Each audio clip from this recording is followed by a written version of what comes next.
이제 일반인 입장에서는 이 불교가 아니 뭐 기독교 하나님 우리 전통에 더 녹아 있고 이게 더 깊은 것 같고 이래서 공부를 하고 싶은데 불경이 굉장히 어렵습니다.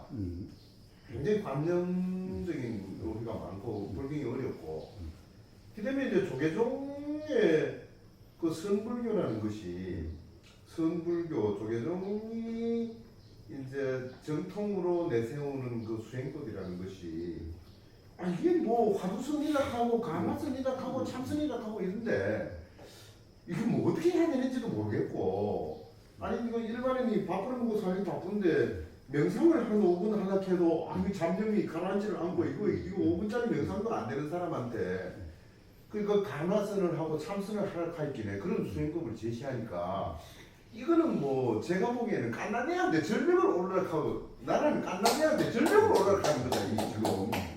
그러면 어떻게 부처님이 그러면 그렇게 고뇌하면서 이렇게 깨달아 가지고 아이고 이렇게 어려운 방법을 그러면 우리 보고 하락하셨던가 말이지. 저는 그런 부처님은 그렇게 말씀하시지 않으셨습니다. 네. 자, 부처님은 굳이 이야기하지만 아까 술 먹으면서 과연 술 먹으면은 뭐가 느껴지는지 몸 느낌이 어떠한지 어떻게 변하는지 냄새가 어떤 냄새가 나는지 말이 어떻게 무슨 말이 나오는지 행동이 어떤 행동이 나오는지 알면서 마시라는 이런 식으로 말씀하셨어요. 그래서 걸으면 걷는 줄 알고 들리면 들리는 줄 알고 보이면 보이는 줄 알아라. 그렇게 수행을 말씀하셨어요. 봐요. 국민학교도 안 나온 사람도 다 알 수 있는 말이에요. 대신에 그러면서 그러는 거예요. 야, 경험이 어떻느냐? 경험이 어떻느냐? 네가 경험을 이렇게 만들고 저렇게 만들 수 있더냐? 응? 가령 내가 이런 생각하려고 하면 이런 생각이 되고, 그러니까 괴로운 생각 안 하려고 하면 괴로운 생각을 안 할 수 있더냐? 안 되죠. 또 느낌을 좋은 느낌만 느끼려고 하고 안 좋은 느낌을 느끼려고 하지 않으면 되느냐? 안 되죠. 저 국민학교 안 나온 사람도 다 안 된 걸 알아요. 안 되죠. 그러니까 봐라. 네가 뭔가를 열으려고 저러려고 하는 것은 부질없는 짓이고 사실은 그렇게 하는 나가 없는 거다. 왜 그래? 내가 생각하는 거라면 괴로운 생각을 할 사람이 누가 있겠느냐? 그러면 이 세상에 괴로운 사람은 없다. 나라는 것이 있다면 그래서 세상 사람들이 이야기하는 그러한 나는 없다라고 이야기한다. 봐요. 국민학생도 알아들을 수 있도록 말씀하시는 거예요. 수행이란 어떤 거냐? 걸으면 걷는 줄 알고 들리면 들리는 줄 아는 거다. 단지 그 내용이라는 것은 사실은 매 경험마다 다르지 않느냐? 지금 이렇지만 다음 순간 다른데 그걸 이렇다라고 어떻게 규정할 수 있느냐? 사람을 변호사님은 성품이 좋은 분이야 또는 성품이 지랄 같은 분이야 라고 어떻게 그럴 수 있느냐? 어떨 때는 한없이 좋고 어떨 때는 한없이 지랄 같은데 어떻게 이런 성품의 사람이라고 이야기할 수 있느냐? 자, 그러니까 알아지는 내용대로라고 규정할 수가 없다. 그거는 그때의 상황에 따라서 요렇고 저렇고 하는 뿐이니 그래서 그런 지금 알아지는 내용대로라고 그렇게 착각하지 말고 자, 그러면 그냥 알아지면 지금 이 순간 그냥 그렇게 알아지는 것일 뿐이야. 그러니까 보이면 보이는 그대로 들리면 들리는 그대로 자, 이러한 경험 상태면은 변호사님이 어떤 사람인지 분명해지고 자기가 어떤 사람인지 분명해지고 그러면 사람과의 대립도 없고 갈등도 없고 괴로움도 없게 된다. 자, 그런 삶을 자유라고 이름하는 거고 그런 깨달음을 깨달음이라고 이름하는 거지. 네. 자, 이렇게 불성을 말씀하시지 조계종에서 뭐 가라선을 잡고 어쩌고 저쩌고 그렇게 말씀하시지 않아요. 뭐 앞에 장남문이라 하고 이래가 뭔 말인지 뭐 산은 산이다 물은 물이다 하고 그건 무슨 말인지. 예. 자, 그것은 방편인데 어떤 방편이냐면은 세상 사람들은 뭐죠? 자기 지식대로 지금 이 순간의 경험이 어떠하다라고 맨날 규정을 하고 있는 거예요. 그런데 뜰앞의 잣나무다라고 해버리면은 무슨 말인지 모르죠? 그러니까 규정할 수가 없어요. 그러니까 생각대로라는 착각이 없는 경험 상태가 문득 되어져요. 자, 그러면 이제 부처님이 말씀하신 대로 규정함이 없이 지금 이 순간 알아지는 그대로라는 경험 상태와 똑같이 돼요. 그러함을 설이라는데 바로 부처님이 말씀하신 수행이라는 그거와 똑같이 되는데 이름만 달라졌을 뿐이에요. 그래서 그런 방편이지 그렇게 하는 게 수행이 아니라는 거예요. 근데 그걸 가르치는 사람이 그런 경험적인 이해가 없다 보니까 그렇게 못 가르쳐요. 어디서 들어가지고 흉내만 내고 있어서 그런 변호사님처럼 그런 오해가 일어나게 만들 뿐인 거예요. 그렇지 바르게 부처님의 말씀 그리고 부처님 말씀도 옳은지 그런지를 어떻게 알아요? 자기 경험으로 확인돼서 아 이런 말씀이구나 안다는 사람은 그런 오해가 남도록 이해하지 않는 거죠. 쉽게 국민학교 안 나온 사람도 알아들을 수 있게 경험적으로 이야기를 해요. 자, 그래서 어떻게 보면은 그런 것이 불교가 아니라 불교에 대한 오해죠. 저는 불교 신자가 아닙니다. 저는 종교 없어요. 단지 경험 사실이 뭐냐, 착각이 뭐냐, 모든 착각으로 인해서 삶이 괴로움이 있게 되는데 착각이 없으면은 실제 경험이 되면 삶이 괴로움이 없어요. 그래서 예수님이 진리가 너희를 자유롭게 할 것이다 라고 말씀하신 거예요. 진리는 뭐예요? 경험으로 확인된 누구나에게 경험으로 확인된 사실 어떤 사람에게도 사실 그것이 진리죠. 그러니까 예외 없이 그러함이죠. 자, 그래서 바로 그런 것이 경험적으로 확인되는 그것으로서 삶의 자유다. 괴로움이 없다. 똑같은 그런 것을 이야기하는 것일 뿐이지 종교를 이야기하는 것도 아니고 불교를 이야기하는 것도 아니고 더구나 선불교를 이야기하는 것도 아니고 티베트 불교를 이야기하는 것도 아니고 남방 불교를 이야기하는 것도 아니에요. 예. 그런데 선생님은 갑자기 된 처지에서 이런 질문은 뭐 너무 당돌한 것 같아서 제가 뭐 상관이 없어요. 그 답을 안 해주셔도 좋습니다. 제가 선생님 말씀 들으니까 굉장히 좋고 그런데 네, 마지막으로 선생님의 건강법이나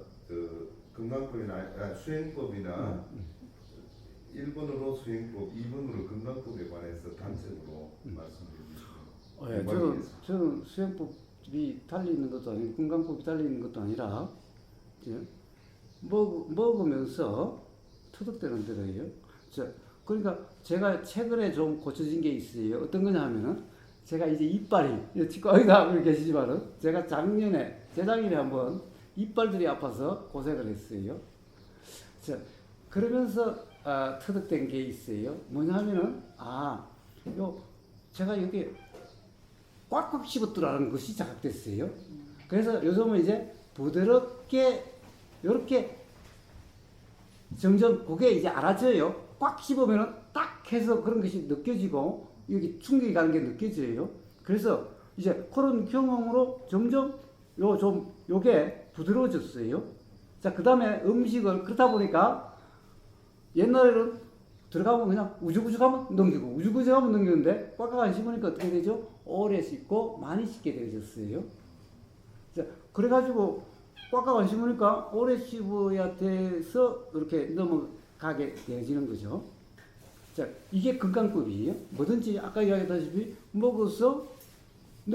술 먹어서 느낌이 그렇게 되어지면은 그렇게 이제 연락이 그 정도 그게 알아지면은 그때부터 술이 안 나가게 되는 거죠. 그게 제 건강법이 뭐든지 수행법은 잠깐만 어떻게 손이 안 나간다고요? 자, 술이 들어가면은 술이 들어가면은 몸 느낌이 어떠신지 알아요. 자, 말이 꼬여지는 것이 알아지고 몸이 어떻게 되어지는지가 알아져요. 술을 먹기 전에 벌써 그게 아니지, 술 먹으면 들어가면 들어가기 전에 안다는 것은 생각일 뿐이지 실제가 아니잖아요. 저는 생각이라고 하는 것은 실제 경험이 아니잖아요. 저는 실제 경험을 이게 진짜 우리 삶이지 생각 속에 뭐 독거리 된다면 그게 어떻게 제 삶인가요? 그래서 생각 내용에 대해서는 별 신경을 안 써요. 왜냐하면 실제 삶이 아니기 때문에. 그럼 술이 실제로 들어가면은 몸 느낌이 어떤 느낌이 일어나고 그 다음에 말이 어떻게 나오는지 행동이 어떻게 나오는지 그게 느껴집니까? 그렇습니다. 그렇습니다. 근데 그게 사실은 저도 그런 이야기를 듣고 많이 생각해 보거든요. 그런데 그렇게 이제 쉽게 아주 자연스럽게 말씀하셨지만은 그 과정이 굉장히 사실은 장애물이 많잖아요. 아시다시피 선생님도 장애물을 극복하셨기 때문에 그런 말씀을 하고 그런 경험을 했다고 말씀하셨는데 그런 과정을 밖에 좀 말씀하시는 그 생각 중에 관련이 장애가 된다.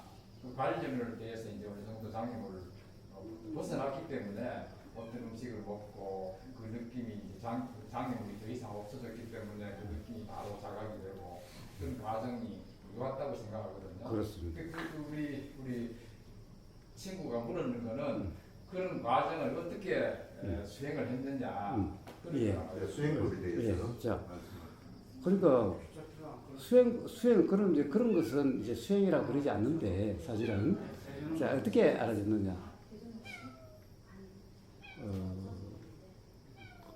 저도 어떻게 보면은 교수도 아니고 박사도 아니지만은 한때는 아는 게 참으로 많은 사람이라고 자부심은 어느 누구에 못지 않았었어요. 예. 그래서 아주 고집쟁이였어요. 고집쟁이가 뭡니까? 내 생각이 맞다는 거잖아.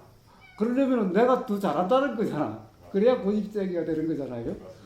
한때는 그랬는데 어떻게 보면 무참한 경험이 두세 번 있었어요. 제가 옳다라고 팍팍 세워가지고 이건 뭐 분명히 옳은데 상대방이 분명히 틀린데 그래서 온갖 아는 걸 다 해서 당신이 옳지 않다는 것을 제가 논리적으로 입증을 해서 깼어요. 근데 자꾸 찜찜한 거예요. 그 친구도 모르는 친구 아닌데 나보고 맨날 아니라고 그래서 찜찜한 거에 들어서 그래서 찾아봤어요. 제가 잘못 알았던 거예요. 이 기억이 잘못됐던 거예요. 그런데 그 의지를 부려놨으니 그 사람을 두 번 다시 못 보고 부끄러워서 창피해서 무안해서 못 보겠는 거예요. 그래도 또 습관이 안다라고 하는 자만심이 그렇다고 해서 금방 꺾여요. 그런 경험이 한 두세 번 있고 보니까 어떤 생각이 타기를 하니까 어떻게 돼요? 이것도 막 이렇게 하다가 또 그러면 어떡하지? 이게 정확한 기억일까? 맞는 기억일까? 그렇게 되니까 멈칫멈칫하고 그러니까 이제 점점 생각은 나도 그렇다라고 규정할 수가 없게 되게 됐죠. 관련이 박살나는 그 순간의 느낌이 어떻던가요? 예, 제일 처음에는 무참한 거 부끄러움이었어요. 부끄러움이었어요. 엄청나게 부끄러워서 그 사람을 다시는 못 볼 것 같았어요.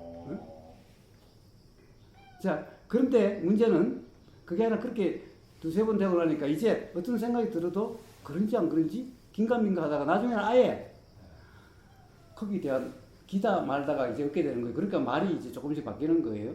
어떻게 되냐면 나는 이런 생각이 드는데 진짜인지 아닌지 잘 모르겠어. 이제 이러다가 나중에는 아예 규정이 없게 되어서 가는 거죠.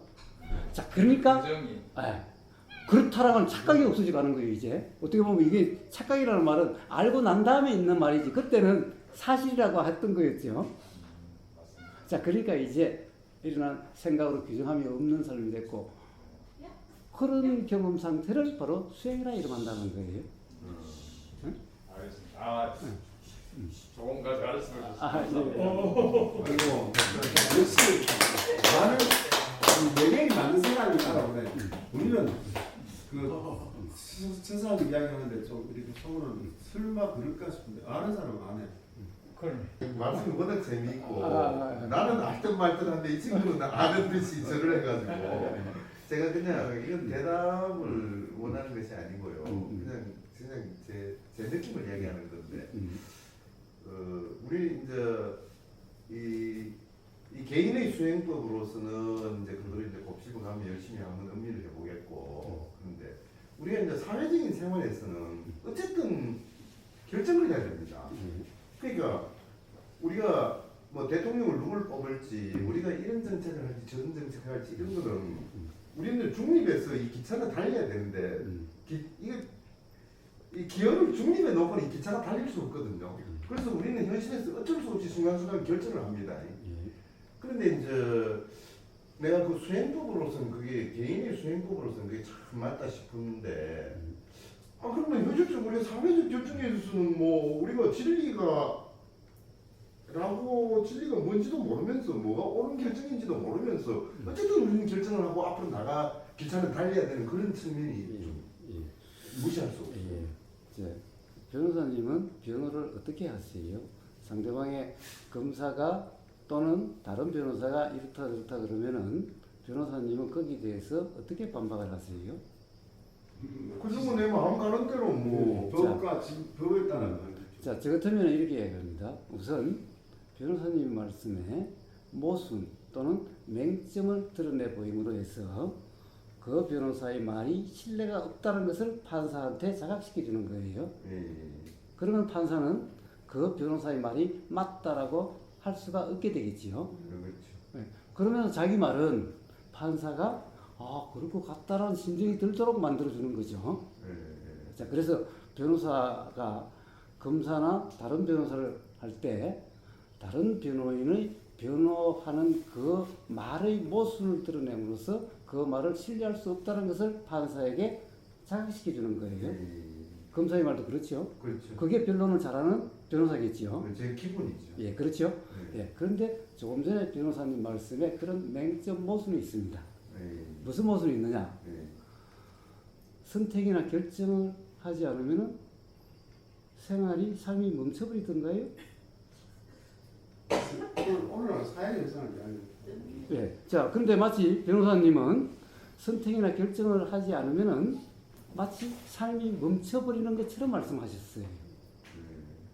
아니 어쨌든 윤석열이든지 이재명이든지 투표는 하긴 해야 되잖아요. 오늘 선거인데. 자, 변호사님은 밥을 언제 드세요? 밥 먹으려고 결정하고 드세요? 아니면 자 아침에 출근을 하실 때 변호사님은 왼발부터 나가세요? 왼발부터 떼세요? 오른발부터 떼세요? 그건 모르겠는데요. 봐요. 자, 그렇게 삶이라는 것이 왼발부터 나갈지 오른발부터 나갈지가 그렇게 선택과 결정이 되어지면서 되어지는 것이 삶이에요. 내가 선택하고 결정하는 게 아니라 사실은 그러하면 내가 선택했다, 결정했다라고 착각하는 것일 뿐이에요. 내일 10시에 변호를 가야 되는데 도대체 이 사건들을 다 이렇게 해봐도 도대체 감이 안 잡혀. 뭐라고 가서 해야 될지가 이거 빨리 결정해서 변호를 해야 되는데 안 잡혀. 드물게 그럴 때도 있습니다. 예. 안 잡혀. 그럼 어떻게 해야 되지? 그러면 어떻게 해야 되지? 그런다고 되나요? 그때 가서 현장에 서면은 결정이 안 됐음에도 불구하고 입에서는 많이 나오고 있어요. 그렇죠. 그렇게 되는 건데 내가 어떤 말을 하려고 결정해야 말이 나오나요? 예, 삶에서 실제로 봐요. 우리는 앞에 길을 걷다가 앞에 물웅덩이가 있는데 뛰어넘어서 돌아갈까를 맨날 결정하면서 살아가세요? 선택하세요? 왜 그때 되면 그냥 저절로 뛰어넘어지든가 돌아가시든가 되시죠. 그런데 사람들은 그걸 그러하면서 내가 선택했다느니 내가 결정했다느니라고 이야기하는 것일 뿐이에요. 깊은 의미를 한번 새겨보겠습니다. 예.